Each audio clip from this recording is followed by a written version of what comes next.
오전 12시 많은 참여 바랍니다. 우리 만남은 우연이 아니야. 그것은 우리의 바램이었어. 네, 오늘장 윤주일송은 바램, 만남인가요? 이 노래로 한번 출발을 해봤습니다. 내일 아주 기다리고 있는 만남이 좀 예정이 되어 있죠. 그래서 이 노래를 부르면서 출발을 해봤는데요. 오늘장 윤주의 초이스 바로 한번 만나보도록 하겠습니다. 누군지 알고 계시죠? 오픈 AI의 CEO 샘 올트먼의 사진을 들고 왔는데요. 제목은 이렇게 잡아봤습니다. 제목 바로 띄워주시죠. 네, 딥시크 쇼크 속에 샘 올트먼 방한 AI 소프트웨어 관련된 종목들 향방은 이렇게 잡아봤습니다. 먼저 관련된 종목들의 주가 흐름부터 살펴보고 가겠습니다. 소프트웨어 관련된 종목들 오늘도 시원하게 올랐습니다. 대표적인 플랫폼 종목인 네이버와 카카오 오늘 올랐는데 네이버와 카카오의 주가 흐름은 살짝 엇갈려 있다라고 보시면 좋을 것 같은 게 일단은 빨간불이긴 합니다만 네이버는 음봉 전환이 됐고요. 카카오 같은 경우에는 내일 협업 소식이 기대된다라는 소식에 9%대까지 올라오면서 4만 원을 회복해냈습니다. 그리고 바이브 컴퍼니가 오늘 상한가를 기록했고요. 지난주 금요일에 상한가에 도달한 종목인 플리토는 20%가 넘는 급등, 와이즈업과 브리즈텍, 인스웨이브 시스템즈, 인포뱅크와 브레인즈 컴퍼니, 셀바스 AI까지 시원하게 오르면서 마감을 보여줬습니다. AI 소프트웨어 관련된 종목들 이렇게 약한 시장 속에서도 강할 수 있는 이유는 어떤 이유가 있는지, 어떤 이유인지 체크해 보도록 하겠습니다. 네, 오늘도 강력합니다. 어떤 이유인지 살펴보시면 내일 이제 4일 서울에서 열리는 개발자 행사인 빌더랩에 참석을 한다라는 내용이 전해지고 있는데요. 빌더랩 같은 경우에는 국내 기업과 스타트업 개발자 대상으로 비공개 워크숍이다라고 얘기를 합니다. 여기에 샘 올트먼이 방한을 하게 되는데 국내에서 AI 기술과 관련된 협력이 논의될 전망이고요. 우리 그룹 같은 경우에는 최태원 SK그룹의 회장과 정선아 카카오 대표가 만날 수 있다라는 내용이 전해지고 있고 삼성전자 같은 경우에는 이재용 회장과 만날 수 있을지 이 부분에 대해서는 미지수지만 경영진과는 만남이 이루어질 예정이라고 합니다. 특히나 카카오 같은 경우에는 오픈 AI와 협업의 발표가 전망되고 있어서 카나나 출시를 앞둔 상황에서 오늘 관련된 종목들 급등이 나타났다라고 보시면 좋을 것 같고 국내 데이터 센터에 투자할지 이 여부도 좀 주목해 보시면 좋을 것 같습니다. 다음 장 띄워주시죠.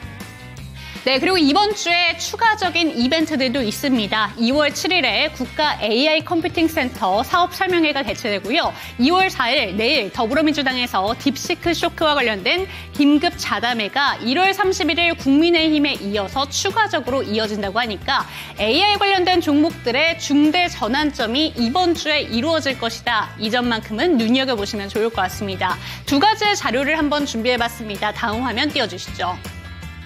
네, 먼저 이제 AI 팔로워로서 국내 소프트웨어 기업들을 봐야 된다라는 내용들이 나오고 있는데요. 오늘 지금 증권사 레포트에서 자료를 제가 한번 발췌해봤습니다.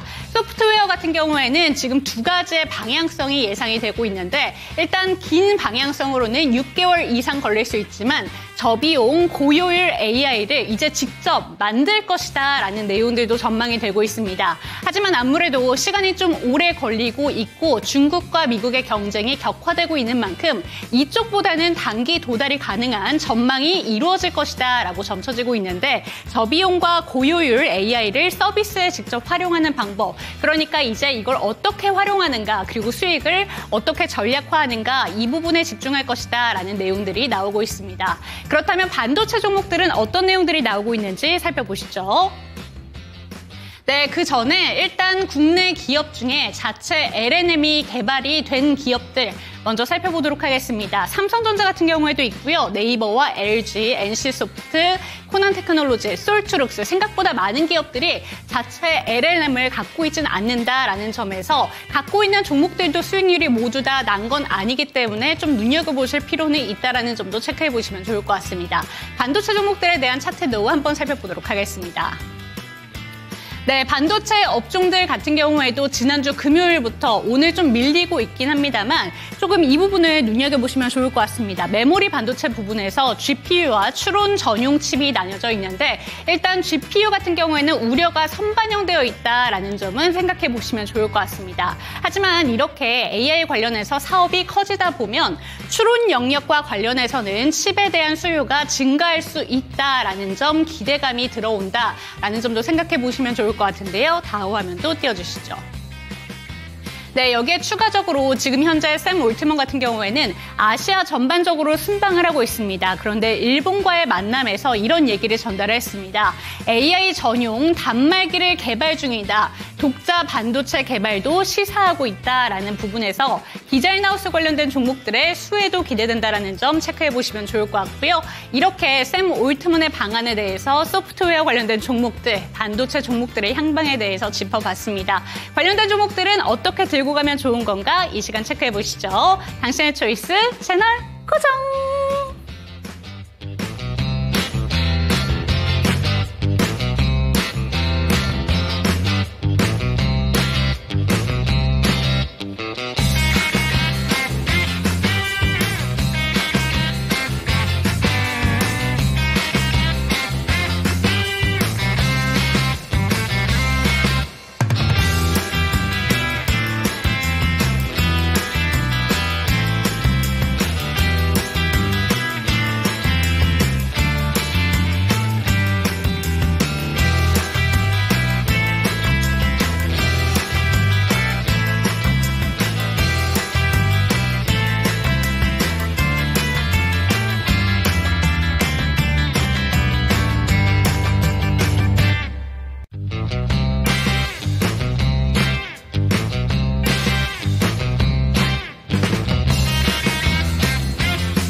투자엔 정답이 없다.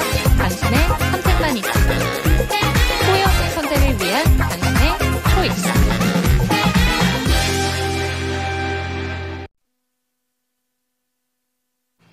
네, 후회 없는 선택을 위한 당신의 현명한 초이스를 도와드릴 저는 이윤지고요. 이 시간 함께 하실 전문가부터 소개해드리도록 하겠습니다. 대범투자자문의 조성일 대표와 이 시간 함께합니다. 대표님 안녕하세요. 네, 안녕하세요. 네, 참 오랜만에 뵙습니다. 네. 그런데 저희 시장이 너무 힘듭니다. 저희 채팅창에도 고고식님께서 오늘 장은 개인들의 희망을 지려밟는 장이었다라고 얘기를 해주시고 계신데 네네. 1월 한 달 동안 정말 꾸역꾸역 올려놓은 장을 단 2거래일 만에 다 반납을 했다라는 얘기를 해주시고 계십니다. 오늘 시장 상황 어떻게 보셨을까요? 네, 사실 이번 주말 사이에 지난주에는 저희 설 연휴 포함해서 딥시크 우려가 대부분 글로벌 빅테크 기업들과 또 국내 시장에서도 시가총액이 큰 삼성전자, SK하이닉스 충격을 주면서 빠졌던 건 있었지만 전 주말 사이에 트럼프가 이제 2월 4일부터, 실제로는 2월 1일이겠죠. 근데 선적 기간이 있으니까 2월 4일부터 한다는데, 이제 펜타닐 관련한 부분 때문에 캐나다, 멕시코, 그다음에 중국 관세 부과.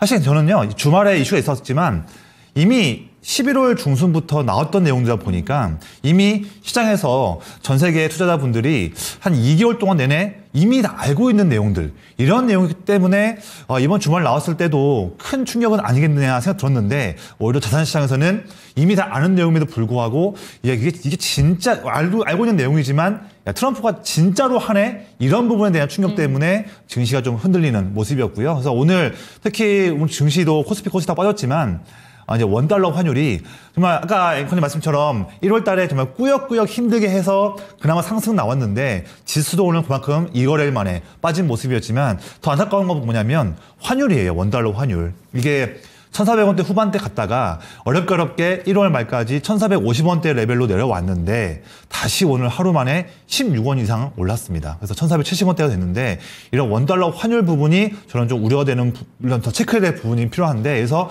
이것 때문에 증시가 많이 빠졌는데요. 결론을 말씀드리면 한다면 저는 이번 관세 이슈는 여러 언론에서 나왔던 내용이지만 저도 동의하는 게 뭐냐면 트럼프가 이제 여러 가지 다양한 부분에서 길들이기, 협상용 관련한 그런 이제 전략에 의해서 나온 내용을 보고 있고, 결론에는 이제 트럼프가 관세를 부과하면 미국도 역시나 추가적인 인플레이션 부담에 대한 우려가 있습니다. 그래서 과거 아시겠지만 바이든 지지율 약화의 주 원인이 고물가였거든요. 그걸 알기 때문에 저는 트럼프에 관련한 관세 이슈가 오랫동안 이어지기는 어렵지 않겠나. 너무 우리가 소위 말하면 너무 쫄지 말자, 이런 말씀 좀 결론으로 드리겠습니다. 네, 좋습니다. 지금 딥시크 충격파가 아직 다 꺼지지도 않았는데 여기에 관세 쇼크까지 더해지다 보니까 시장에 좀 충격이 컸다라는 점을 짚어주셨습니다. 하지만 너무 단기간의 흔들림에 좀 겁먹을 필요는 없다라는 점을 짚어주신 것 같은데요. 일단 윤재 초이스와 오늘 대표님의 초이스가 겹칩니다. 그렇기 때문에 대표님의 종목 화면으로 먼저 만나보고요. 조금 더 자세하게 이야기를 체크해 보도록 하겠습니다. 대표님의 두 가지 종목 화면으로 먼저 만나보시죠. 네, 두 가지 종목이 모두 AI 소프트웨어 쪽으로 들고 오셔서 바로 한번 진행을 해보도록 하겠습니다. 플리토와 엠로를 들고 오셨는데 일단 플리토는 지난주 금요일에 정말 시세가 잘 나왔던 종목이었고 네. 전반적으로 소프트웨어 단이 강하기 때문에 엠로도 만만치가 않습니다. 일단은 어떤 종목 초이스해 주셨을지 궁금합니다. 네네. 이미 지금 플리토 같은 경우는 단기 급등이 나온 상황인데 추가 상승도 나올 수 있겠지만 지금부터해서 새롭게 매수하는 그런 측면의 관점에서 본다면 저는 초이스를 엠로로 가지고 왔고요. 플리토는 단기적인 이제 대응이 가능하신 분들만 대응하는 쪽으로 말씀을 좀 드려볼게요. 네, 후발주자로 오늘은 초이스 종목을 엠로를 짚어주신 것 같은데 일단 그 전에 그러면 네. 소프트웨어 단으로 어떻게 대응 전략이 필요한 건가 한번 살펴보면 좋을 것 같습니다. 네. 일단은 지난주 금요일부터 AI 소프트웨어가 이제 시장에서 주목을 강하게 받았습니다. 네. 2025년이 들어와서 이제 2025년은 소프트웨어 단이 돈을 벌 것이다 라는 부분이 이미 CES에서 점쳐졌어요. 그런데 네네. 여기에 딥시크 충격파가 반사수혜 쪽으로 좀 확 불을 지펴준 것 같은데 네. AI 소프트웨어 단에 대해서는 대표님의 의견은 어떠실까요? 네, 사실 이 부분에서 좀 이렇게 오늘 보시는 분들께 많은 좀 중요한 부분들 드릴 말씀이 좀 있을 것 같아요. 우선 작년부터 보면 내내 뭐 갤럭시든 다양한 그런 스마트폰 봤을 때 드디어 이제 온 디바이스 AI가 되나 했는데 작년을 본다면 만족할 만한 성능이 나오지는 않았었죠. 그쵸. 그런데 지금 딥시크 이게 우리가 뭐 충격이라고 하면 주식시장에서는 충격이라고 하겠지만 전반적인 AI 시장이 커나가는 데서 본다면 이런 경로에서는 이건 충격이 아니라 하나의 또 혁신이고 또 하나의 그런 새로운 길이에요. 이렇게 보신다 한다면 좋을 것 같은데 아마 보면 이제는 우리가 클라우드에만 AI를 통해서 우리가 막대한 돈을 지불하고 투자하면서 이어졌던데 이제는 더 빠른 속도로 이제 온디바이스 AI가 될 수 있는 그런 큰 전환점이 빠르게 나왔다. 이렇게 보시는 게 좋을 것 같고요.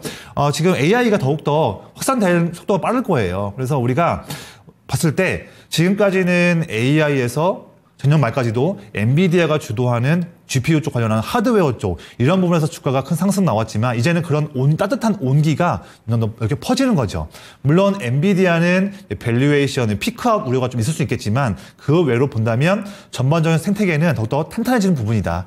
이렇게 볼 수 있을 것 같고 지난 금요일과 오늘 좀 AI 소프트웨어 좀 많이 올랐어요. 본다면 지금까지 AI 소프트웨어 종목들이 국내 종목들도 그렇고 아직 제대로 된 온디바이스 생태계가 되지 않다 보니까 기술력은 있고 기대감은 있는데 상승 흐름이 나오지 않았던 부분이 있었지만 이 딥시크 이슈를 통해서 그러면 딥시크뿐만 아니라 이거는 뭐 중국 기업이다 보니까 정보에 대한 부분 개인정보 그런 우려가 있겠지만 딥시크를 통해서 점점 더 AI 그런 시스템이나 그런 여러 가지 부분들을 소프트웨어 쪽을 더 발달시킬 수 있는 그런 저변이 넓어지겠구나. 그러면 뭐 플리토든 엠로든 뭐 한국컴퓨터든 이스토프트든 다양한 소프트웨어 관련한 기업들이 우리가 갖고 있는 기술력을 더욱더 빠르게 발휘할 수 있겠구나. 이런 시장이 열렸구나. 이렇게 볼 수 있는 거거든요. 그래서 제가 봤을 때는 AI 시장이 끝났다 볼 수는 보기는 어려울 것 같고요.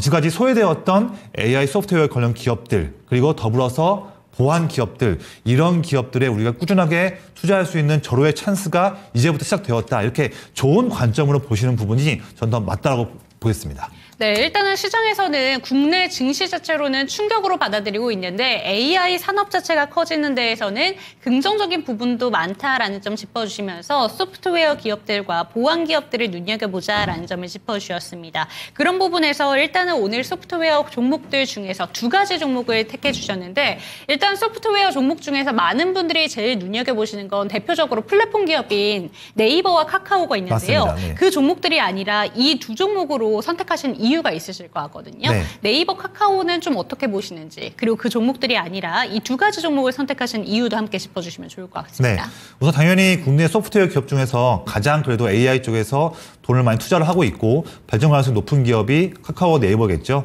그런데 지금 보면 물론 오늘은 이제 지난 금요일에는 카카오 네이버 다 올랐었고 오늘은 네이버는 조금 조정받았지만 카카오가 내일 이제 오픈 AI CEO 샘 올트만이 방한할 때 이제 카카오 CEO와 만날 수 있다는 내용 때문에 오늘 7% 이상 급등이 나왔는데 전반적으로 보면 사실 방송 시청하시는 분들 대부분 봤을 때 이런 이제 소프트웨어 관련 종목 중에서 큰 대형 종목들을 새롭게 투자하시는 관점인 그 니즈가 많지는 않을 걸로 보여지고 있고요. 또한 특히 오늘 지난 금요일과 오늘 상승을 했지만 전반적으로 본다면 다시금 미국 채권 10년물 금리가 상승하는 추세거든요. 이러한 매크로를 본다면 뭐 금요일과 오늘은 좀 올랐지만 결국에는 그런 네이버 카카오 같은 경우에는 채권 10년물 금리, 시장 금리에 대한 상승 때에 오히려 차익 매물 나올 수 있는 우려도 있다 보니까 그런 큰 종목보다는 시청하신 분들도 타겟도 큰 종목보다는 좀 조그만 종목들, 좀 더 투자할 수 있는 중소형 종목들 이런 종목에서 투자할 수 있는 기회를 보시는 게 더 낫지 않겠나 이런 측면에서 제가 가져온 종목을 좀 골라서 가지고 온 부분이고요. 오늘 제가 비초이스로는 플리토 가져왔고 네. 초이스로는 엠로 가져왔어요. 먼저 좀 차트에 제가 오늘 비초이스 가져온 플리토를 좀 가지고 왔습니다. 네. 보시면 지난 금요일날 상한가 그리고 오늘 또 큰 상승세 나왔죠.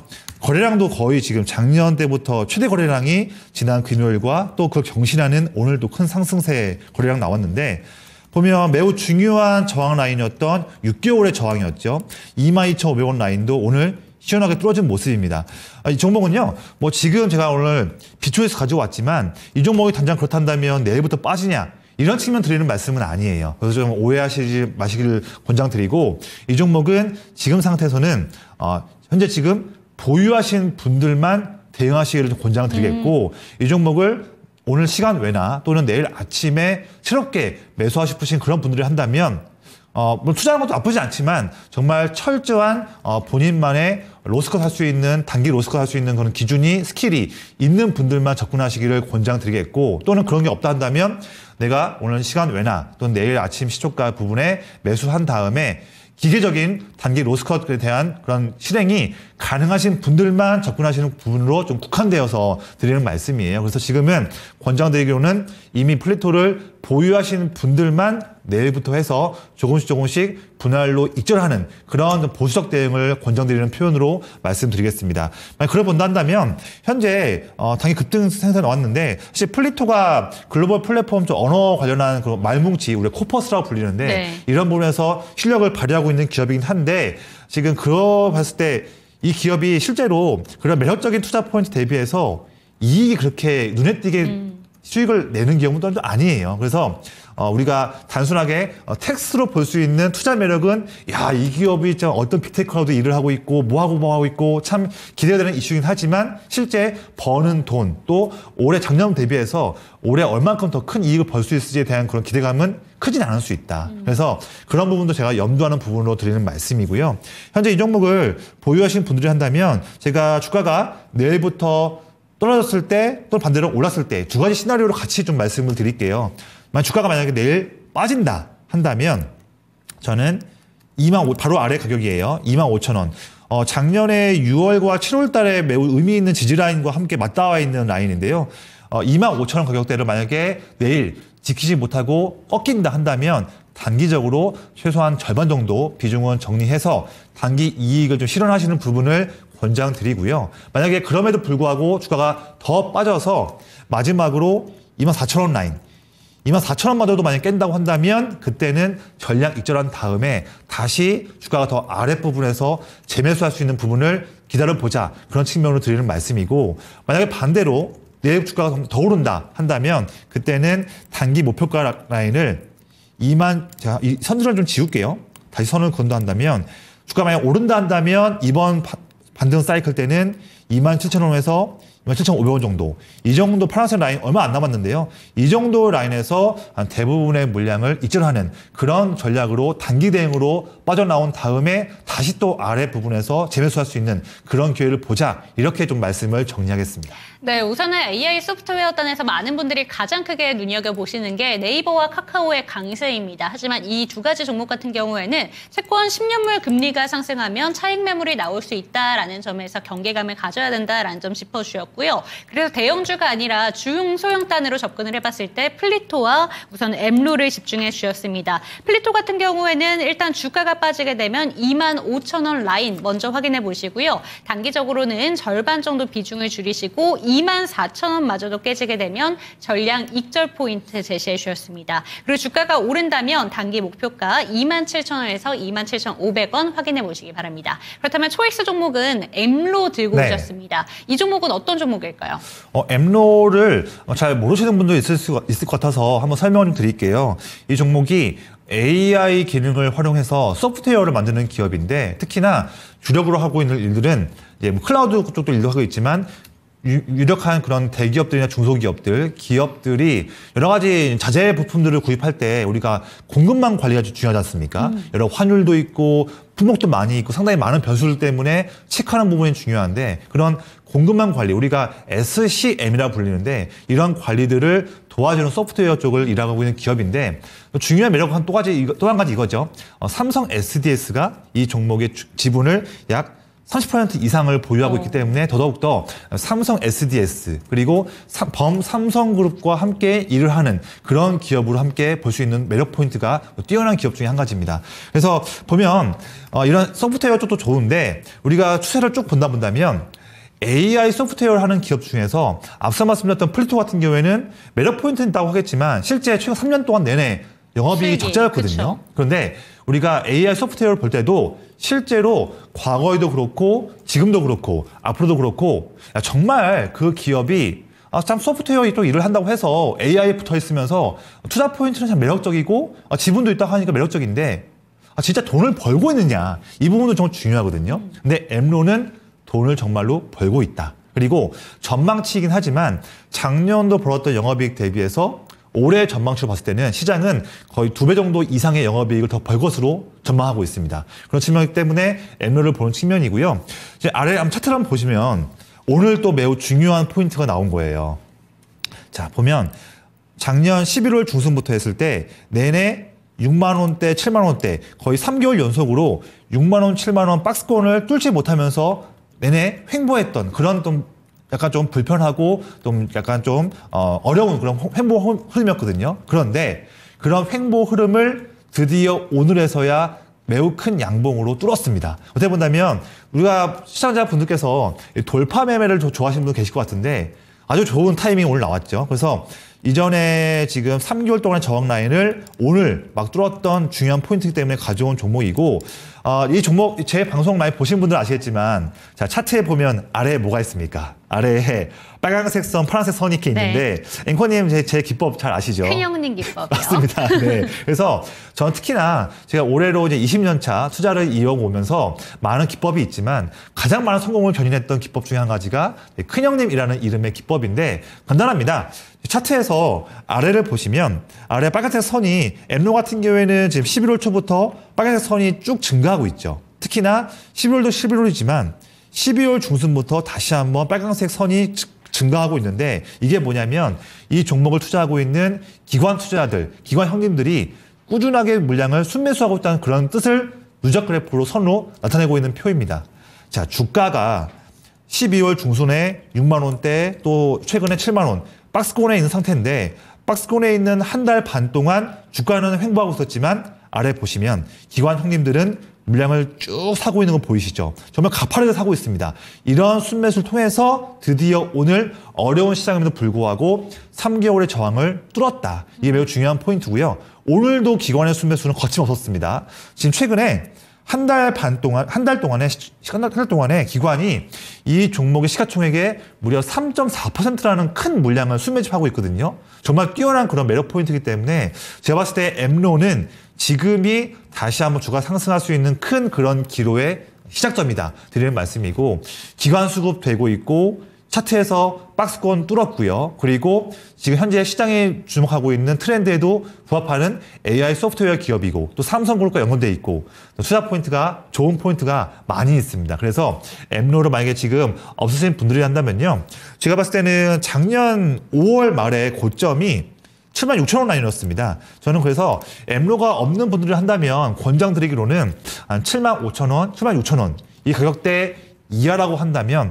한 2번 정도 물량을 여유 있게 좀 모아가는 관점이라 한다면 이번에 2월달, 3월달에 아마 기분 좋은 의미 있는 빨간색 그런 성과를 기대할 수 있지 않을까, 그런 관점으로 말씀드리겠습니다. 그럼 단기적인 목표가로는 75,000원 이상으로 어느 정도로 보시는 게 좋을까요? 네, 본다면 주봉으로 좀 볼까요? 본다면 제가 선을 좀 지운 다음에 말씀드리겠습니다. 다음에 좀 의미가 있는 그런 저항을 본다면 바로 2013년 12월과 작년 1월 달쯤에 8만 원 라인을 볼 수 있을 것 같아요. 근데 제가 봤을 때 기관 수급이 더욱더 이어진다고 한다면, 그리고 AI 소프트웨어 관련한 트렌드가 조금 더 시장에서 돈을 불러일으키게 한다면 이 8만 원 저항은 저는 쉽게 뚫을 수 있을 것 같아요. 그래서 제대로 더 볼 수 있는 그런 목표가 라인으로 본다면 저는 이번 2월, 3월 달 내에 9만 원 목표가를 말씀드리겠습니다. 네, 좋습니다. 엠로 같은 경우에는 소프트웨어 단 중에서도 수익을 내고 있는 기업이라고 합니다. AI 소프트웨어를 접근하실 때 실제 돈을 벌고 있는 기업은 많이 없다라는 점을 우려하신 분들이 있으시다면 이 종목 눈여겨보시면 좋을 것 같고요. 단기적인 목표가로는 일단 8만 원을 제시해 주셨는데 8만 원을 뚫게 되면 3월 달 부근에는 9만 원까지 터치가 나올 수 있다고 합니다. 참고해 보시기 바랍니다. 오늘 장 초이스 종목은 엠로 살펴봤습니다.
네, 실시간 종목 진단 타임으로 넘어와 봤습니다. 참여하시는 방법부터 안내 도와드릴게요. 하단에 보이는 전화번호입니다. 02325-8100번으로 종목명, 매수가, 보유 비중 보내주시면 되는데 내가 갖고 있는 종목들뿐만 아니라 신규 매수 관점에 대해서도 질문 받고 있습니다. 저희 채팅창에 오늘 상담이 좀 많이 안 올라와서 왜 상담 안 올려주실까요? 라고 여쭤봤더니 저희 시청자 여러분들께서 다 급락이라 뭘 질문해야 될지 모르겠습니다. 라는 내용 올려주고 계십니다. 하지만 이렇게 힘든 시장 상황 속에서도 질문 주신다면 저희가 최대한 도와드릴 테니까 질문 많이 남겨주시기 바랍니다. 네, 첫 번째 종목이 경동 도시가스부터 살펴보도록 하겠습니다. 사실 오늘이 절기상 입춘이래요. 아, 예. 근데 날씨는 입춘인데. 너무 춥습니다.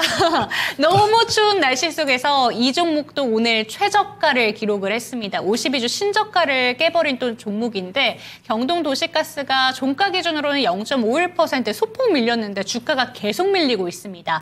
17,470원대 오늘 현재 종가가 형성이 됐고 지금 평단가가 21,575원입니다. 10% 들고 계시고요. 청산하는 게 좋을지 질문 왔습니다. 어떻게 보실까요? 네, 따사님께 정말 의미 있는 좀 답변을 드리고 싶어요. 소위 말하는 뭐 이렇게 희망적인 말씀드리기보다는 현실적인 말씀인데. 네. 차트를 보시면 이 종목이 어떤 때에도 작년에 잠깐 6월 3일, 4일 날에 하루 이틀 말고는 대부분 시장에서 정말 소외되고 있는, 너무나 크게 소외되고 있는 종목 중에 한 가지이기 때문에 이 종목으로 보유한다고 한다면 언제 이 종목이 또 한번 정말 돈의 시장에 수급받고서 올라갈 수 있을지 예상을 할 수가 없는 종목입니다. 또한 거래량도 거의 없기 때문에 내내 그냥 횡보만 하다가 하루에 거래량도 거의 없는 상태.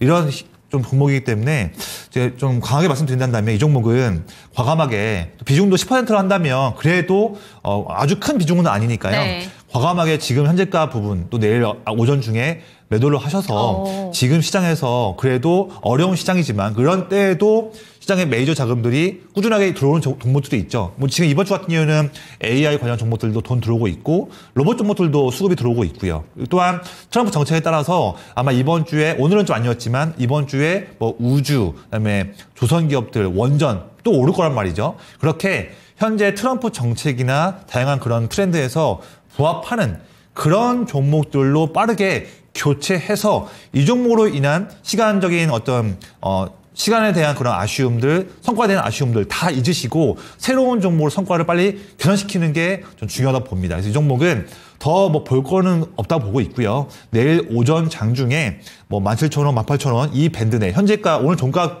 근처 밴드겠죠. 내에서 정리하시고 새로운 종목으로 교체를 하시는 부분을 권장을 드리겠습니다. 네, 경동 도시가스 지금 현재 구간에 21,000원 부근에 머물러 있습니다. 비중도 10%대이기 때문에 이 종목에 너무 미련을 갖기보다는 지금 시장의 수급이 잘 들어오고 있는 쪽으로 접근하시는 게 어떨까라는 내용 주셨고요. 이 조언 잘 참고가 되셨으면 좋겠습니다. 참 힘든 시장입니다. 대응하기가 참 힘드니까요. 참고가 되셨으면 좋겠고 다음 종목으로 넘어가 보도록 할게요. 두 번째 종목으로는 명우인님의 종목 살펴보도록 하겠습니다. DS 단석이고요. 55,400원 10% 상담 이렇게 왔습니다. DS 단석이 오늘 6%대 밀렸고요. 29,500원 종가 기록을 했습니다. 많이 밀렸어요. 거의 50% 가까이 밀려있는 종목이고 그렇죠. 이 종목이 17만 5천 원 부근까지 갔었던 종목인데 그냥 확 꺾여있는 종목이거든요. 네네. 대응 방법을 어떻게 짜야 될까요? 네. 지금 이 종목이 이제 저번 12월 달에 무증하면서 이제 주가가 좀 이제 네. 더 내려가다 보니까 원래 작년 11월 달에는 현재 수정 주가로 본다면 64,000원까지 올라갔다가 지금 이제 29,500원이니 거의 지금 매수가 대비해서 마이너스 40% 이상 좀 아쉽게 하락한 모습이긴 네. 한데 물론 지금 상태에서는 뭐 오늘 빠진 거는 이제 2차 전지가 빠지고 시장 빠지니까 같이 빠진 거고요. 근데 이제 중요한 건 뭐냐면 작년 10월 말부터 11월 말까지 한 달 동안 상승했었던 가장 큰 원인은 이 종목 DS 단석의 가장 중요한 원래 가장 큰 사업인 폐배터리 관련해서 리사이클링 관련한 사업 이 부분이 아니라 우리가 지속가능 항공유 우리가 SAF라고 불리는 그런 분야가 있는데 이 분야에서 부합받으면서 단기 급등이 나왔던 상황인 거예요. 근데 그게 더 추가적인 이슈를 불러일으키지 못하고 끊어지다 보니까 더 추가적인 내용이 안 나오다 보니 이제 그게 오히려 차익 실현에 대한 빌미를 제공하면서 더 반등이 안 나오고 빠지고 있는 12월과 1월의 모습이었습니다. 물론 지금 상황에서는요. 이미 차트를 보시면 제가 봤을 때는 그런 지금 지속가능 항공유로 올랐던 부분들 다 제외하고 이미 지금은 더 빠질 건 없을 것 같아요. 뭐냐면 작년 차트부터 지금 보고 계시는데 이 종목의 매우 중요한 라인은 두 가지예요. 제가 선을 그어놓은 3만 원 라인, 그리고 두 번째로는 아래 선을 그어놓은 25,000원 라인입니다. 이 종목은 주가가 더 빠진다고 하더라도 25,000원 라인은 깨지는 않을 걸로 보여져요. 왜냐 또 중요한 견고한 바닥 부분이기 때문에 한다면 지금 25,500원 라인에서 지금 더 빠진다 하더라도 25,000원이 바닥 부분이기 때문에 지금에서 더 보유한다고 한들 손해가 날 수 있는 확률보다는 오히려 반등 기대할 수 있는 확률이 높을 수 있겠죠. 그래서 지금은 조금 더 인내를 갖고서 보유를 하시고요. 하지만 이 종목이 올해에도 2차 전지 관련한 섹터가 트럼프 정책으로 인해서 눈에 띄게 큰 급등 나오기에는 조금만 더 점검할 사항들이 많이 있을 것 같습니다. 또한 이 종목이 지금 폐자원, 폐배터리 리사이클링 관련한 사업을 하고 있는데 이게 폐배터리 리사이클링이 혼자서 주가가 올라갈 수는 없어요. 앞서서 5년, 10년 전부터 전기차가 급증을 해야지만 그렇게 사용된 다수의 막대하게 사용된 전기차에 쓰이는 배터리들이 5년, 10년 동안 잘 쓰이고 나서 그 배터리가 폐배터리로 넘어간 다음에 그래야지만 폐배터리 사업이 리사이클링 사업이 부흥할 수 있는 그런 사업 사이클이거든요. 근데 지금 2021년까지 전기차가 상승했다가 23, 24년 지금 2년 동안 내내 지금 점유율이 꺾이면서 보급이 멈춰지면 보급력이 급증하지 않으면서 폐배터리로 나올 수 있는 배터리의 그런 양이 성장성이 줄어든 상황인 거죠. 그러다 보니까 DS 단속도 더 높은 밸류에이션을 받기가 어려운 상황인 겁니다. 그래서 주가가 물론 조만간 시장의 반등이 나오고 그걸 통해서 2차 전지 섹터도 주가 매력으로 반등이 나오게 된다면 DS 단속도 올라갈 수 있겠죠. 하지만 이 회사가 일하고 있는 세부적인 그 메인 사업에 대한 매력도가 크지 않다 보니까 반등은 크지 않을 수 있다. 이 부분 때문에 제가 드리는 말씀이었거든요. 그래서 이 종목이 지금은 더욱더 인내를 갖고 보유를 하시되 반등이 나온다 한다면 저는 현실적인 반등으로는 38,000원에서 4만원 라인, 선을 좀 지울게요. 지우고 다시 한번 선을 긋겠습니다. 자, 38,000원에서 4만원. 저는 이 부분까지는 충분히 2월, 3월달 내에 자율적인 반등으로도 나올 수 있다고 보고 있어요. 그런데 이 부분 4만원 라인을 더 뚫기에는 어려울 수 있겠다. 그래서 4만원 이 밴드 내에 올라온다 한다면 아쉽지만 그래도 당연히 이명우님께서 비중이 그래도 크진 않으세요. 그래서 이 정도 올라온다 한다면 비중의 최소한 한 절반 정도는 아쉽지만 물량을 좀 손실로 정리를 하고 나서 나머지 물량은 보유하시고 매도한 물량은 다른 종목으로 수익을 내시는 그런 좀 이원화된 전략을 말씀을 드리겠습니다. 네, 좋습니다. 오늘도 2차 전지 종목들 52주 신저가를 기록한 종목들도 참 많습니다. 그런 만큼 2차 전지 업황에 대해서 좀 부정적인 기운이 여전히 남아있기 때문에 이 종목 홀로 갈 수는 없다라는 점 짚어주신 것 같고요. 4만 원 부근까지는 우선 홀딩했다가 그 이후에는 조금씩 좀 정리를 하시는 전략으로 가져가시기를 추천해 주셨습니다. 다음 종목은 김양희님의 종목으로 가볼게요. 조금 전에 저희가 제 초이스 그리고 대표님의 초이스에 대해서 이야기를 해봤을 때 소프트웨어 단도 중요하지만 보안 관련된 종목들도 집중을 해보자라는 점을 짚어주셨는데 센즈랩 한번 살펴보도록 하겠습니다. 11,430원에 10% 진단 부탁드립니다 라고 왔고요. 오늘 7% 올랐습니다. 윗꼬리는 살짝 달렸고 다소 아쉽습니다. 거의 이제 평단가까지 온 모습인데 이 종목 어떻게 들고 가는 게 좋을까요? 네, 이 종목 결론 먼저 말씀드리면 제 생각에는 이번 주 내에 아주 기분 좋은 수익을 실현하지 않을까 하는 그런 종목이기 때문에 더 뚝심 있게 보유하시고요. 네. 제 관점에서 봤을 때는 이번 주, 또는 다음 주까지 보셨겠지만 이번 단기적인 사이클 내, 이번 상승하는 사이클에서 작년 9월 25일에 왔었던 장중 고점이었던 12,500원 정도 라인, 저는 충분히 12,000원에서 12,500원 이 라인까지는 한번 최소한 터치라도 하더라도 올라갈 수 있는 힘이 있다고 보기 때문에 보유하시는 관점을 말씀드리고요. 이 종목이 이제 디지털 보안 쪽 정보보호 관련한 종목이지만 특히나 작년도 그렇고 2022년에도 그렇고 이 종목이 한 번씩 올랐을 때 그 중요한 키워드는 뭐냐면 딥페이크. 그래서 딥페이크 관련한 그런 사회적 문제가 나왔을 때 이때에 관련한 정보 보안에서 한 번 더 부합받았던 종목인데요. 지금 우리가 AI 소프트웨어 관련해서 AI가 뭐 딥시크 포함해서 해서 점점 더욱더 올해 빠르게 저변이 늘어난다고 한다면 그런 부분에서 양면적인 그런 부분에서 AI 소프트웨어와 AI 기능의 순기능도 있겠지만 뭐 딥페이크든 해킹이든 그런 아쉬운 부분도 있겠죠. 같이 아마 커질 부분인데 이런 부분에서 AI가 야기할 수 있는 안 좋은 부분들을 보완할 수 있는 부분에서도 수요가 증가할 수 있는데 그 부분에서 센즈랩도 기여할 수 있는 일들이 있고 물론 센즈랩이 그 플랫폼 관련해서 정말로 의미 있는 돈을 벌 수 있겠느냐 이 부분은 좀 더 짚고 넘어갈 부분이 분명히 있긴 있습니다. 하지만 지금 중소형 특히 우리가 근데 중소형 종목 볼 때는 그런 뭐 벌 수 있는 이익에 대한 크기도 중요하겠지만 단기적인 흐름 봤을 때는 이제 그런 우리가 AI 소프트웨어냐 보안이냐 이런 게 키워드에 돈이 들어오는 키워드에 엮여 있기만 해도 단기 급등의 흐름은 나올 수 있기 때문에 그런 급등에 대한 흐름만 부장치면 본다면 이번 사이클 때 12,000원, 12,500원 이 부분까지는 한번 기분 좋게 보자 말씀드리는 부분이고요.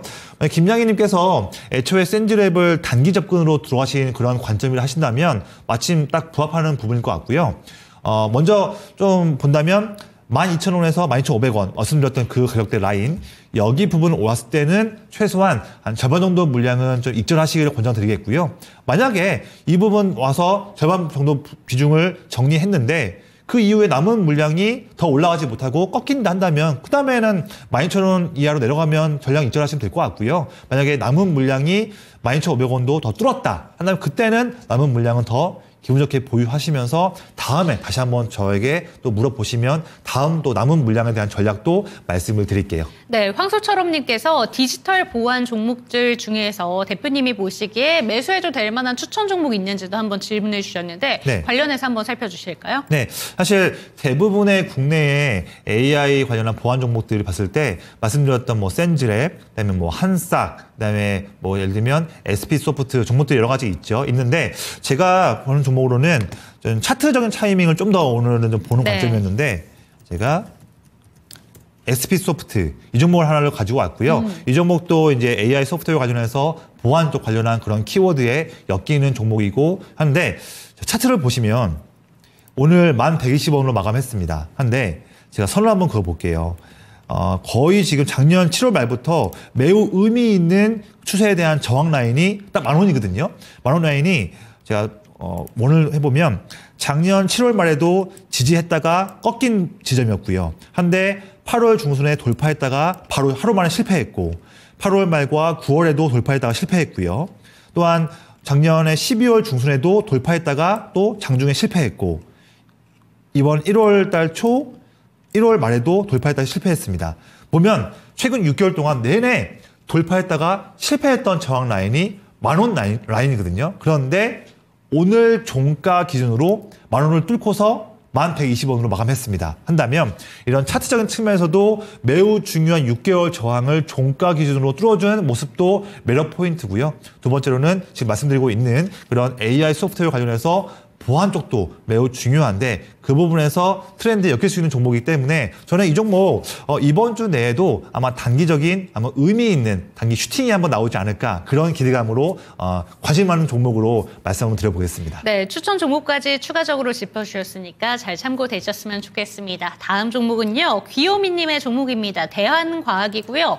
800주를 들고 계시대요. 평단가가 18,955원에 76% 현재 마이너스를 기록하고 있다고 합니다. 손절을 못하고 지금 현재 구간에 4년째 보유를 하고 계시다라고 얘기를 하고 계시고요. 4,000원대 머물러 있는 종목이고 평단가랑 좀 많이 차이가 나죠. 이 종목 살펴주실까요?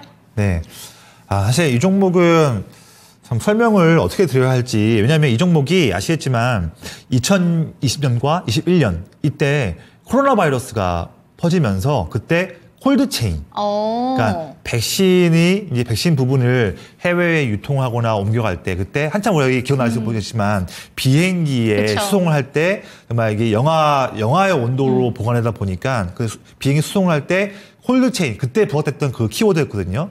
그 당시 때 부각받았던 종목인데 그 이후로 이제 아시겠지만 코로나 바이러스에 대한 이제 유행이 꺾이고 잡히면서 그 이후에는 대환과학이 그 이외에는 부각받을 수 있는 그런 투자 포인트가 전혀 뭐 전무했던 네. 그런 흐름이다 보니 주가가 지금도 내내 좀 수급도 들어오지도 않고 하루하루에 거래량도 거의 부족한 그런 흐름이 나오고 있습니다. 그래서 귀요미님께서 뭐 지금 18,950원 거의 19,000원을 한다면 거의 지금 주가가 마이너스 60%, 70% 정도 마이너스 된 그렇죠. 상황이에요. 그래서 지금 상태에서는 이거를 희망 갖고서 더욱더 보유를 하자. 이게 뭐 대안은 아닌 것 같아요. 그래서 만약에 귀요님께서 이 종목을 물론 지금 마이너스가 좀 크기 때문에 섣불리 이 종목을 참 매도하는 게 많이 어렵고 이 종목을 단 한 주라도 매도하는 것 자체가 너무나 손실이 확정되는 것보다 보니까 많이 힘드실 것 같긴 해요.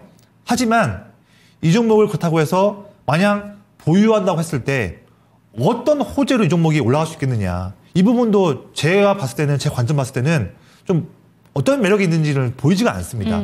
본다면 지금 이 대한과학으로 투자하고 있는 이 종목에 대한 투자금도 소중한 자금이고 이 자금 가지고서 좀 더 이 종목을 조금이라도 매도해서 좀 힘들지만 매도한다 한다면 그 매도한 자금 가지고서는 힘들지만 그 자금 갖고 다른 종목으로 매매해서 수익을 낼 수 있고 이 종목으로 본 손실을 다른 종목으로 만회할 수 있는 그런 기회가 있는데 이 종목만 보유한다 한다면 그런 기회마저도 날리면서 그냥 시간만 보내는 그런 아쉬운 상황이 이어질 수 있거든요. 저는 그래서 귀요미님께서 이 종목을 갖고 있는 물량을 전량 다 한 번에 매도한다? 네. 이거는 물론 어렵죠. 어려워요. 어려운 건 알지만 최소한 아무리 못해도 3분의 1이라도 3분의 1 물량이라도 이 종목을 내일 또는 이번 주 내에 야금야금이라 하더라도 3분의 1이라도 물량을 매도를 해서 그 자금 가지고서 다른 지금 시장에 돈이 들어오고 있고 트렌드에 부합하고 있고 트럼프 정책에도 부합하는 그런 종목들로 선택을 해서 매매를 해서 대왕과학으로 이런 손실을 그 종목으로 만회하는 그런 액티브한 전략이 정말로 꼭 필요하다 드릴 말씀이고요.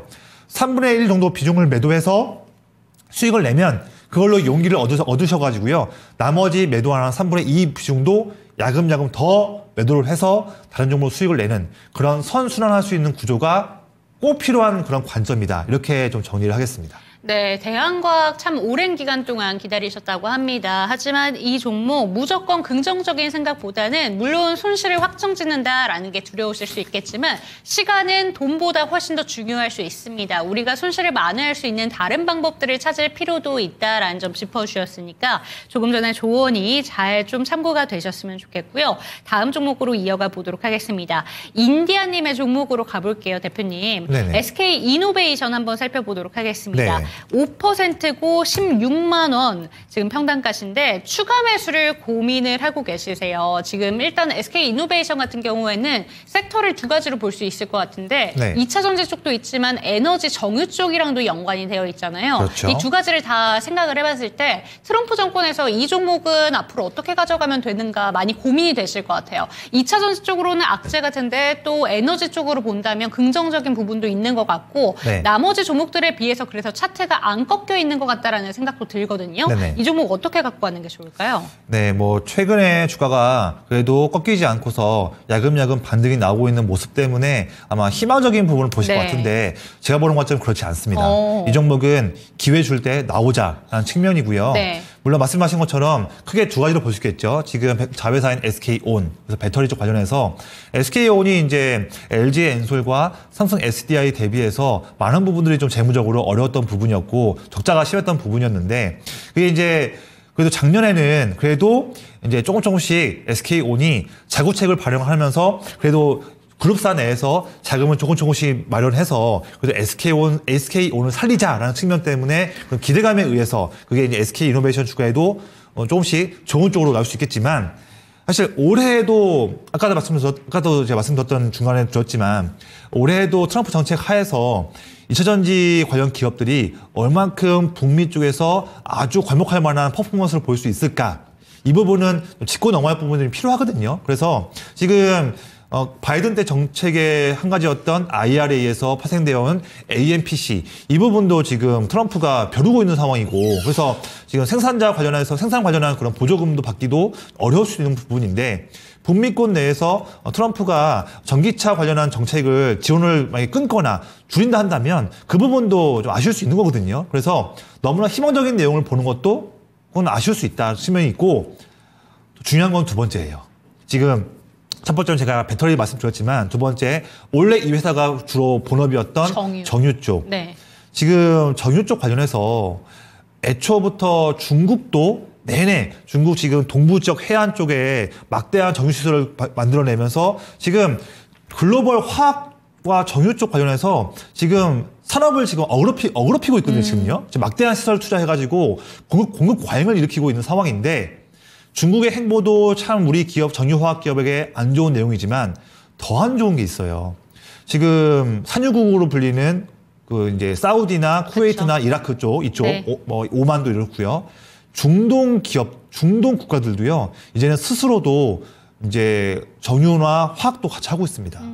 그래서 이제 마진이 이제 더 안 나와요. 그래서 지금 우리가 중동에서 두바이를 지금 45일 동안 배 보내고 배 갔다 와서 거의 왕복한다면 45, 60일 동안 왔다 갔다 하면서 이제 원유를 사와가지고 정제하면서 마진을 내고 있는데 올해부터 산유국인 중동 쪽도 지금 뒤늦게 지금 정유 화학 쪽들을 하고 있습니다. 마진에서 게임이 안 되겠죠. 네. 그런 측면이 중장기적으로 이어질 수 있는 상황이기 때문에 그럼 본다면 SK이노베이션이 하고 있는 배터리 쪽, 정유화학 쪽 다 우리가 중장기적으로 좋은 내용을 보기에는 점검할 사항들이 많이 있다. 그래서 이 종목은 보유하신 물량만 차트 관점에서 잘 대응해서 엑시트하시는 관점을 권장드리고요. 이 종목을 비중을 확대한다. 저는 그런 의견 드리지 않겠습니다. 네, SK이노베이션 기회 줄 때 빠져나오자라는 전략 잘 참고가 되셨으면 좋겠습니다. 마지막으로 저희 내일장 전략 짧게만 한번 짚어주시죠. 네네. 제가 세 가지 내용을 좀 준비했는데요. 첫 번째로는 딥시크 충격이라는 내용이 나와 있는데 일단은 시장이 딥시크 관련한 부분이든 트럼프 관세든 어쨌든 한번 불거진 리스크 내용이기 때문에 이 부분들을 단기에 잘 차익 매물로 소화하는 과정이 이번 주에 필요할 것 같습니다. 그래서 단기적으로 이런 이슈들을 봉합하는 그런 부분을 볼 필요가 있는데 저는 그렇게 될 걸로 보여져요. 하지만 그래도 내일, 화요일, 수요일까지는 좀 이런 봉합되는 부분을 좀 보면서 보수적 대응을 하자. 너무나 공격적인 신규 매수에 대한 부분들은 조금은 지양하고 화요일, 수요일까지 조금 더 보수적으로 보자 측면을 말씀드리겠고요. 두 번째로는 트럼프 관세 이슈가 불거졌습니다. 그래서 관세 여파에서 좀 벗어날 수 있는 자유로운 섹터를 좀 본다면 최근에 수급이 튼튼하게 이어지고 있는 뭐 엔터 그리고 미디어 그리고 신작 발표가 이어질 수 있는 게임 쪽 기업들도 한 번 더 우리 시선을 돌릴 필요도 있으니까 엔터, 미디어, 게임 쪽도 한번 보시기를 권장드리고 기관이 꾸준하게 매수하는 기업들을 한 번 더 추려내시기를 권장을 드리겠고요. 마지막으로 이번 주에 지금 뭐 퀄컴, ARM 등등 많은 그 빅테크 기업들의 실적 발표가 있습니다. 중요한 것은 지난주에 MS와 메타가 실적 발표를 하면서 야 우리가 올해 해도 AI 관련한 시설 투자를 끊기지 않겠다 했는데 올해 이번 주 발표할 기업들도 KPX에 대한 그런 여부를 보는 게 중요하거든요. 여기서 우리가 빅테크 관련한 기업들, 반도체 관련 기업에 대한 투자에 대한 타이밍을 우리가 단서를 볼 줄 알아야 한다. 이런 부분들을 정리해서 말씀드리겠습니다. 네, 이 시간 마무리해 보도록 하겠습니다. 종목에 대한 상승과 하락은 보장하지 않는다는 점 기억해 주시고 내일 이 시간 돌아오도록 하겠습니다. 시청해 주신 여러분 고맙습니다.